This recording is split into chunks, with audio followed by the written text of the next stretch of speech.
Tahun 1996. Seorang anak laki-laki bernama Freddy Budiman lahir di Indonesia, seorang anak yang tampaknya biasa saja, tidak menyadari jalan gelap yang terbentang di depannya. Masa kecilnya adalah gambaran yang kontras. Keluarga yang penuh kasih sayang, pendidikan yang sederhana, namun di dalam dirinya, tumbuh benih ambisi, mendambakan kehidupan yang luar biasa. Ambisi ini, liar dan tanpa bimbingan, pada akhirnya akan menjadi kehancurannya. Tak seorang pun tahu, anak laki-laki yang tampak biasa ini suatu hari akan menjadi Mr. Death yang terkenal, sebuah julukan yang dibisikkan dengan nada pelan di seluruh Indonesia. Kisah Freddy Budiman bukan hanya kisah tentang naik turunnya seorang raja narkoba. Ini adalah kisah peringatan tentang ambisi yang salah jalan, sebuah pengingat nyata tentang daya pikat yang menggoda dan konsekuensi yang menghancurkan dari perdagangan narkoba.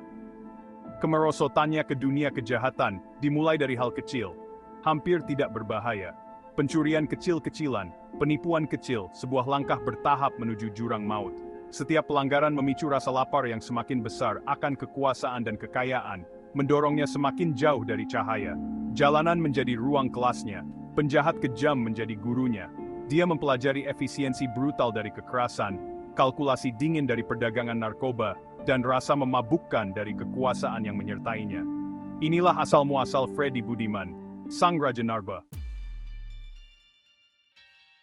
Dunia narkotika memanggil, menjanjikan jalan cepat menuju kekayaan dan pengaruh yang didambakan Freddy.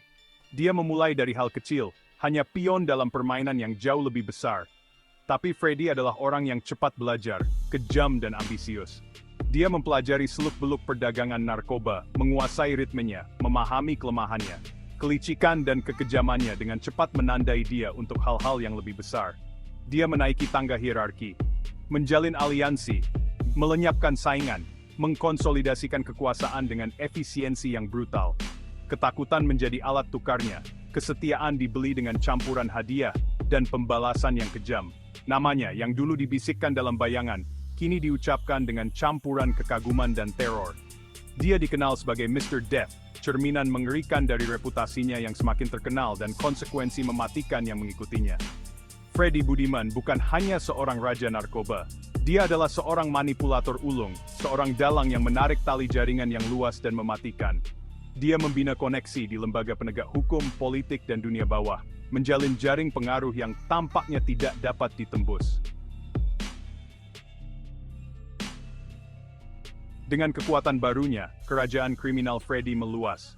Dia tidak puas hanya dengan memasok narkoba. Dia berusaha untuk mengendalikan setiap aspek perdagangan, dari produksi hingga distribusi.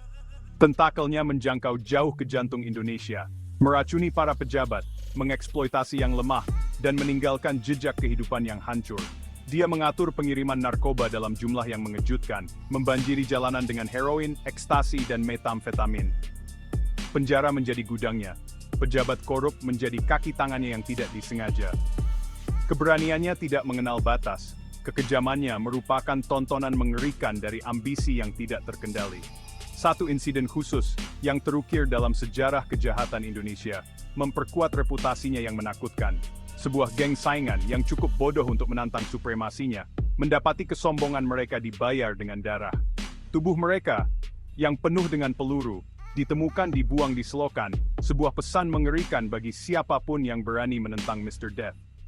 Kerajaannya tampak tak terkalahkan, pemerintahan terornya tak terhentikan. Tetapi bahkan fasad yang dibangun dengan sangat hati-hati pun dapat runtuh, dan bagi Freddy Budiman, retakan mulai terlihat. Bagian 4, tembok-tembok mendekat, kejatuhan seorang raja. Tanpa sepengetahuan Freddy, kebangkitannya yang berani tidak luput dari perhatian. Pihak berwenang Indonesia, dibantu oleh Badan Intelijen Internasional, telah melacak pergerakannya, perlahan-lahan menyatukan cara kerja rumit kerajaannya. Jaring itu menutup, helai demi helai yang mematikan. Operasi untuk menjatuhkannya sangat teliti dan tanpa henti. Agen yang menyamar menyusup ke jaringannya, mengumpulkan bukti, mengidentifikasi pemain kunci. Penyadap merekam setiap percakapannya. Kamera pengintai merekam setiap gerakannya. Tembok-tembok mendekat, jerat semakin ketat di leher Freddy. Jaringannya yang dulunya kedap udara mulai terurai saat loyalitas goyah, dan informan membisikkan rahasia dengan imbalan keringanan hukuman. Permainan telah berakhir, Tetapi Freddy, yang dibutakan oleh kesombongannya sendiri, tetap tidak menyadari bahaya yang mengintai di depan pintunya. Kemudian datanglah penggerebekan itu. Serangan terkoordinasi di beberapa lokasi, cepat dan brutal. Dunia Freddy yang dibangun di atas fondasi kekerasan dan ketakutan, runtuh di sekelilingnya. Dia menyaksikan dengan tak percaya saat kerajaannya, rumah kartu yang dibangunnya dengan hati-hati, runtuh di bawah beban kesalahannya sendiri.